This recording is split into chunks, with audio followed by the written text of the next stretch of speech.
we came here, other things happened, capitalism, blah, blah, blah. But is it still, like, a race issue is more visible, a class issue is a lot more abstract. So I'm just curious what your thoughts on that. And I had, can I comment a little bit on what they said, just a little bit? Because it pertains to the question. Well, we do have a lot of people who want to ask questions. Yes, and I hope this dialogue is continued, talking about class and how race and class are Why don't we let the speakers address the issue? Yeah, I'm going to be short. We do have a lot of people and don't take all night to get it right.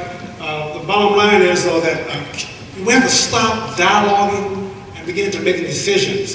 It's time to close your mind on things, folks. I'm tired of having an open mind on things. It's time to close your mind on things. There are some things, it's called making decisions. It's called adulthood. It's called making decisions. I want you to know something. The noise and the direction coming from the loom left. The noise and destruction and the deception is coming from the loom left. They don't want a dialogue, ma'am. They don't want you to communicate.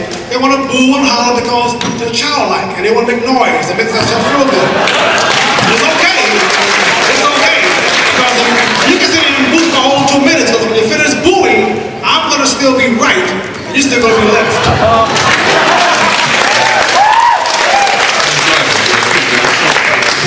On your question, two things. Yeah. There's an intersection of race and class, but there are also distinct dynamics within the society. There's concentrated poverty in Black and Latino areas, no question about it. And that's because of a history of discrimination and governmental policies that were unequal. Somebody asked earlier about affirmative action policies. Right after World War II, there was the creation of the GI Bill. The GI Bill gave every soldier an opportunity to go to college, irrespective of how they had done in high school. Not to go to any college, but to go to a college that would accept them. The GI Bill was administrated by local authorities.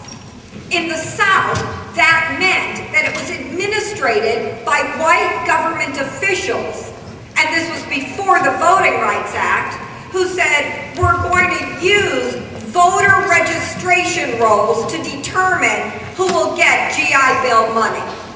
That meant that Black people were systematically discriminated against from getting those opportunities to advance ourselves. During the period from 1945 to 1965, the gap between Black and white income, education levels, and opportunity grew. And it grew because of governmental policies. That was about race, but it intersected class. Because of those racist decisions, Black people found themselves economically behind. One last thing. You don't get stopped for driving while being poor. You do get stopped for driving being Black. And it makes it clear how much racism can be independent, dynamic, apart from class. Mr. Weaver, you have a minute to comment. I'm amazed after all that diagram about how the government discriminates and the programs administered to keep us down, you still want a government program to help Black folks? That's amazing to me.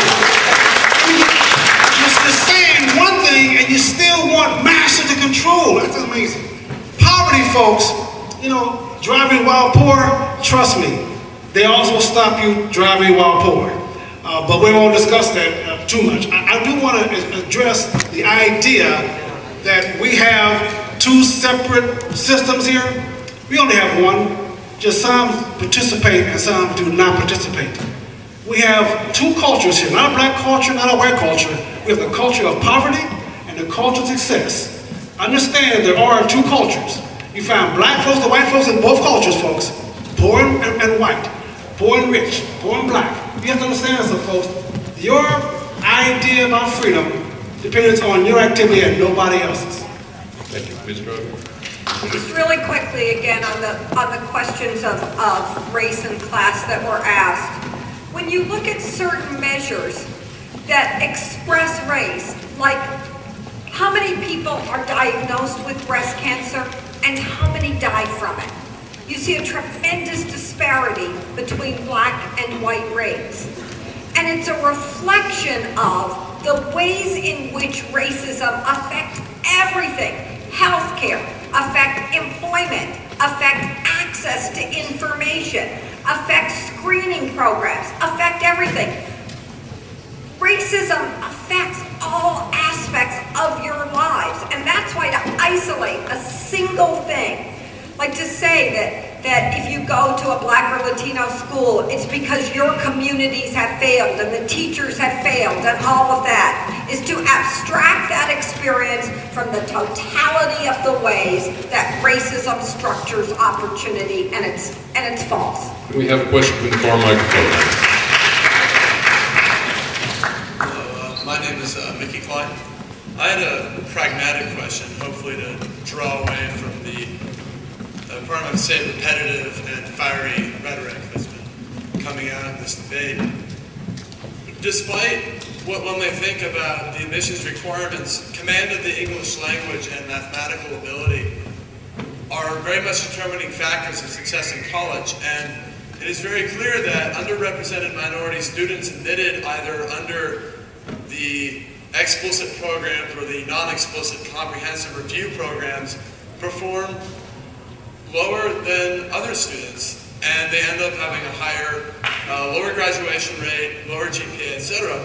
If someone, my question is that if someone is applying to Berkeley, and for whatever reason or another, be it racism or location or poverty, they do not have the English and math skills to be as successful as they could at Berkeley, wouldn't they, the individual, notwithstanding the social issue, get a better education at a different school, say UC Davis or the CSU? Ms. Driver, why don't you take Ms. Driver, take 2 minutes, and You know, that may be funny, people may close their ears to that, but if you come out of school proficient in ebonics, you are at a disadvantage.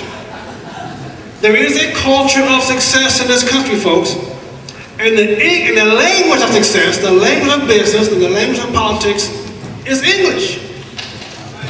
Now, I studied Swahili at Berkeley, and I was proficient in 1 quarter.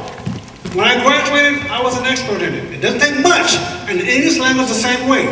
If you're not going to grab hold of this American culture, if you're going to let it be divided up into some subculture and adhere to your own subculture, don't expect the main culture in this country, the Western culture that I contributed to pay attention to you. Black people contribute to every economic, social, political, historical, scientific element in this country's history. We fought in every war. It is my country. I am not a black American. I'm an American. And I am joining the American culture.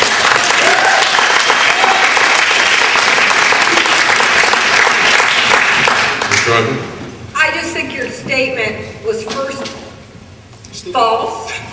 It was. And here's why. Every single black and Latino student on this campus is completely qualified to be here, deserves to be here. And there's no question about their capacity. And that's what you're casting aspersions on. When you look at things like standardized tests, one of the things that you find that's counterintuitive and really interesting is that black students score higher on the most difficult questions in the math and verbal sections of those tests. On university campuses like this, the minority students that are here are super qualified to be here. They're students, and when you talk about comprehensive review, they're students who have proved through their life experience and the qualifications that they bring a tremendous capacity to learn, overcome adversity, and if they can survive on this campus with our numbers being so tiny and people like you trying to drive us off, then you know that we're plenty tough. When we're talking about having access to a UC Berkeley, we all know what we're talking about. If you go to one of the flagship schools, doors are open to you that simply are not open to you anywhere else.